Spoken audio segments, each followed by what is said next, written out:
Pengen punya laptop yang kuat untuk editing dan juga gaming, tapi masih terbatas di budget karena masih banyak kebutuhan lebaran yang lebih penting. Atau mungkin bos kalian agak sinting karena THR juga belum bergeming. Di video kali ini kita akan membahas laptop 5 jutaan yang nggak bikin dompet pening. Ya udahlah cing, nggak usah kebanyakan farming. Saya ucapkan selamat menonton. Cacing gaming.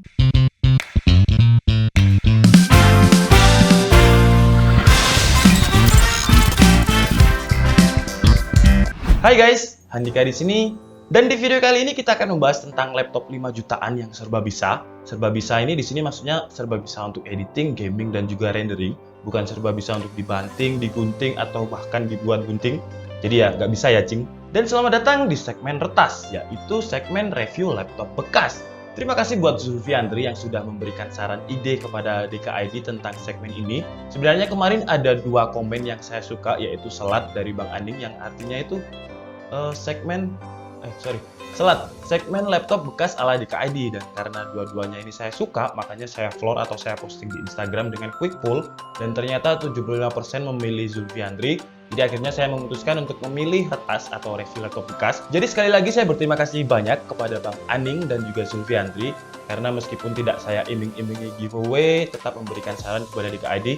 Nah, untuk Zulfiandri, saya akan memberikan power bank karena idenya saya pilih dan juga terpilih oleh beberapa follower DKID di Instagram. Dan untuk Bang Aning, meskipun nggak terpilih oleh follower DKID di Instagram, jangan berkecil hati, karena saya juga akan memberikan sesuatu, yaitu flash disk dari AMD yang berkapasitas 16 GB yang desainnya cukup keren. Jadi nanti untuk Bang Aning dan juga Zulfiandri, silahkan DM saya, kirimkan alamat dan juga data diri biar saya bisa kirim barangnya. Sekali lagi, terima kasih banyak. Di episode tentang retas kemarin, kita mereview Y500 laptop gaming dengan harga 4 jutaan, dan ternyata responnya bagus, view-nya bagus, dan banyak yang setuju kalau kita membuat segmen-segmen review laptop bekas lain. Jadi saya akan bikin episode-episode selanjutnya juga tentang retas ini. Kemudian untuk informasi, laptop Y500A Diapad laptop gaming 4 jutaan kemarin udah laku ke Mas Tobi yang ada di Bali. Jadi saya juga berterima kasih kepada Mas Tobi yang ada di Bali. Semoga laptopnya awet, dan kalau ada apa-apa perihal tentang laptopnya langsung aja kontak saya. Tapi kalau ada apa-apa tentang butuh uang atau masalah keluarga, jangan kontak saya ya. Karena saya juga butuh uang dan saya juga punya masalah keluarga. Dan sebelum kita mulai videonya, jangan lupa support DKID dengan cara subscribe, karena subscribe-nya ini gratis. Serta jangan lupa turn on tombol notifikasinya biar kalian nggak ketinggalan tentang informasi dan juga teknologi terbaru. Serta nanti ketika DKID sudah subscribernya mencapai 100.000 subscriber, kita juga akan mengadakan giveaway laptop. Jadi saya minta supportnya biar DKID cepet 100.000 subscriber. Asus X550IU ini adalah laptop keluaran tahun 2017 dan memiliki spesifikasi EPU AMD Quad-Core FX 9830P dengan kode name Bristol Ridge, kakaknya Ryzen. Jadi setelah seri ini launching, tahun depannya muncul Ryzen. Kemudian untuk EPU VGA-nya menggunakan R7 plus AMD RX Radeon 460 4GB DDR5. Memori RAM-nya menggunakan 8GB DDR4 dengan kecepatan 2133 MHz yang bisa kalian upgrade sampai 16GB. Untuk storage-nya menggunakan harddisk 1TB dengan kecepatan 5400 rpm dan layarnya berdimensi 15,6 inch dengan resolusi Full HD. Karena ini adalah segmen laptop bekas, jadi saya akan menggunakan cara yang agak sedikit berbeda dengan cara saya mereview laptop baru, karena saya anggap beberapa dari kalian sudah mengerti mengenai informasi produk ini, karena ya keluarnya sekitar 2 tahun lalu. Dari segi desain, laptop ini memiliki unsur-unsur dark dengan desain abstrak merah dan hitam. Untuk bagian cover belakangnya ini terdapat garis-garis halus bekas pemakaian yang tidak terlalu kelihatan kecuali dilihat dengan pencahayaan lampu yang sangat terang. Asus memasarkan laptop ini dengan finishing aluminium dalam tanda kutip, tapi jangan dikira bahannya ini aluminium, karena sekali lagi yang aluminium adalah finishingnya, makanya bagian cover belakangnya ini akan cepat sekali tercetak baret halus seperti rambut, karena desainnya glossy dan tanda kutip finishing aluminium tadi. Jadi ini juga bisa menjadi pelajaran buat kita semua, kalau akhirnya memilih laptop dengan desain glossy, lebih baik langsung ditambahkan skin back transparan untuk meminimalisir baret, karena biasanya kalau laptop fisiknya itu udah ada baret sedikit aja, harga jualnya nggak akan terlalu tinggi. Kemudian dari segi portabilitas, ya namanya laptop keluaran 2 tahun lalu nggak terlalu ringan meskipun spesifikasinya nggak terlalu tinggi jika dibandingkan dengan laptop keluaran sekarang. Dengan beratnya itu sekitar 2,4 kg dengan dimensi panjang 38 cm, lebar 25 cm, dan tebal 3,2 cm. Di bagian dalam area keyboard tidak ada bekas-bekas pemakaian, masih aman, nggak ada cacat atau baret, dan desainnya sama seperti bagian cover belakang tadi. Cuman di area ini armrestnya ada tekstur-tekstur kulit jeruk yang sedikit timbul. Kemudian huruf-huruf font di keyboardnya juga berwarna merah menyesuaikan dengan desainnya. Dan menurut saya desainnya ini cukup memiliki kesan sedikit gaming. Untuk tombol powernya juga sudah memisah dengan keyboard. Keyboardnya belum ada backlit dengan travel distance sekitar 1,4 mm dengan feel keyboard yang lumayan kerasa murah dan kopong. Kemudian di bagian numpadnya tombol-tombolnya ini lebih kecil dibandingkan tombol lain. Di bagian bawah masih menggunakan baterai yang masih bisa dilepas dengan kapasitas baterai 44 Wh yang kira-kira sekarang baterainya ini bisa bertahan sekitar 2 jam saja. X550iU ini termasuk laptop yang mudah banget di-upgrade karena kalian nggak perlu membuka semua casing bagian bawahnya karena sudah disediakan slot untuk upgrade RAM dan juga hard disk. Untuk 8GB RAM-nya onboard, jadi masih ada satu slot jika kalian ingin mengupgrade RAM. Dan saya sarankan di-upgrade karena CPU AMD ini sangat butuh settingan RAM dengan dual channel. Kemudian untuk konektivitasnya, X550iU ini menggunakan Wi-Fi 802.11 dengan Bluetooth versi 4. Kemudian untuk port-port I/O-nya, slot SD card-nya ada di depan dengan posisi agak tersembunyi ke bawah. Di sebelah kirinya terdapat input power, input VGA, HDMI, input LAN, USB 3.0, dan jack audio. Dan di sebelah kanannya terdapat Kensington lock, DVD-RW, dan USB 2.0. Masuk ke bagian layar, laptop keluaran tahun 2017 ini belum memiliki desain Nano Edge display seperti kebanyakan laptop Asus keluaran sekarang dengan spesifikasi layarnya 15,6 inch Full XD. Sayangnya panelnya masih TN dengan color coverage yang sangat buruk yaitu sekitar 35% sRGB. Jadi layar Full XD di X550 ini kayak cuman sekedar gimmick karena kualitas brightness, warna, dan juga wide viewing angle masih kurang bagus. Oke, sebelum kita tes laptop ini dari segi performa, perlu diketahui kalau laptop ini sudah melalui tahap quality control seperti cek kesehatan harddisk dengan harddisk Sentinel Pro, keyboard test, baterai test, LCD test, dan juga di repaste atau mengganti pasta dan juga pembersihan part-part lain. Sekaligus ini menjadi saran buat kalian yang beli laptop bekas yang memiliki umur 2 tahun ke atas dan masa garansi resminya sudah habis.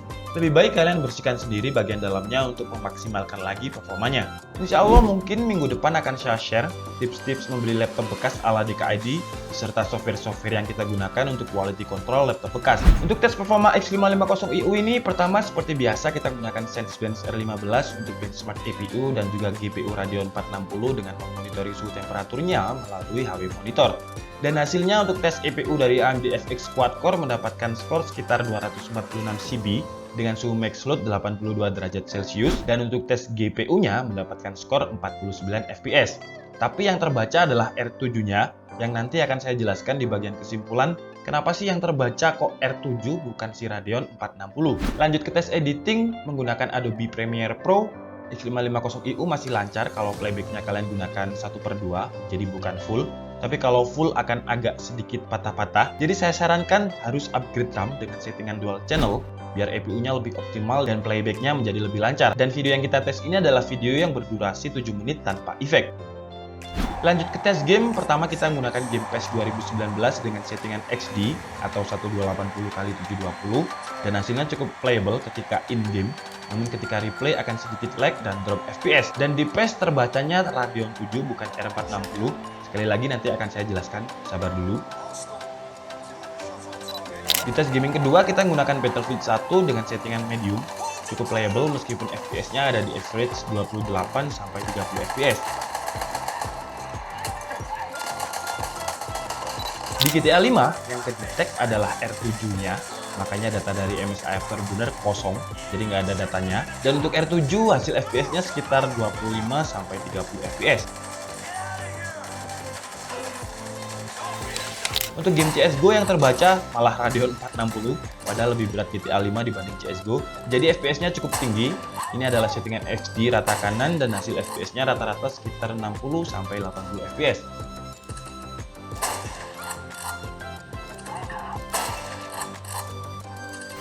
Lanjut di game Apex Legends, terbacanya Radeon 460 dan Radeon 460-nya mendapatkan rata-rata 30 FPS yang menurut saya cukup playable, tapi kadang ada sedikit lag ketika gunshot dan settingannya ini HD dengan kualitas medium. Game terakhir kita mencobanya di The Sims 4 yang lagi digratiskan sama Origin. Jadi buat kalian yang pengen main The Sims secara gratis, langsung saja ke Origin. Karena The Sims 4 lagi digratiskan kalau nggak salah selama 2 hari. Dan di game ini dengan settingan medium, FPS-nya sangat playable dengan rata-rata FPS 60.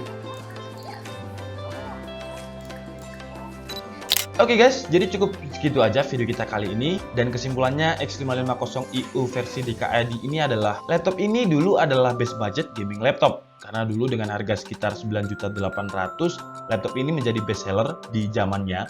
Tapi laptop ini memiliki beberapa kekurangan. Dan menurut saya AMD FX quad-core ini masih sering overheat dan juga thermal throttling, cepat panas. Kemudian fitur switchable grafiknya ini sebenarnya tujuannya bagus.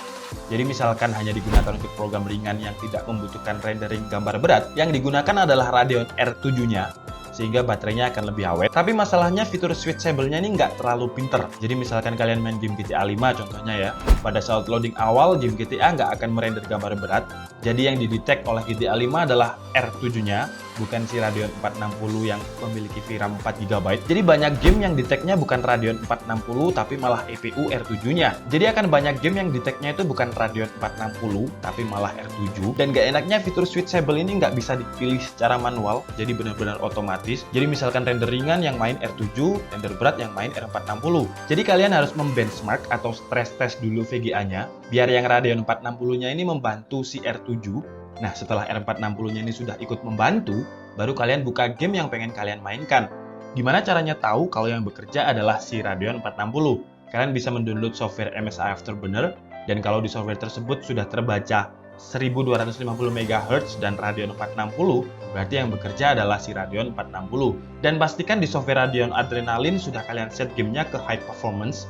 Dan menurut saya cara ini cukup ribet dan buang-buang waktu. Oke guys, jadi cukup sekian aja video kita kali ini. Dan buat kalian yang punya laptop ini, mungkin bisa share pengalamannya di kolom komentar untuk membantu yang lainnya. Saya rasa akan lebih bermanfaat kalau kolom komentar di KID ini juga menjadi forum untuk tanya jawab seputar laptop ataupun informasi lain. Dan buat kalian yang mungkin minat dengan laptop ini, kalian langsung cek aja pembeliannya di deskripsi. Oke guys, jadi cukup segitu aja video kita kali ini. Saya minta maaf apabila ada kesalahan dalam penyampaian informasi.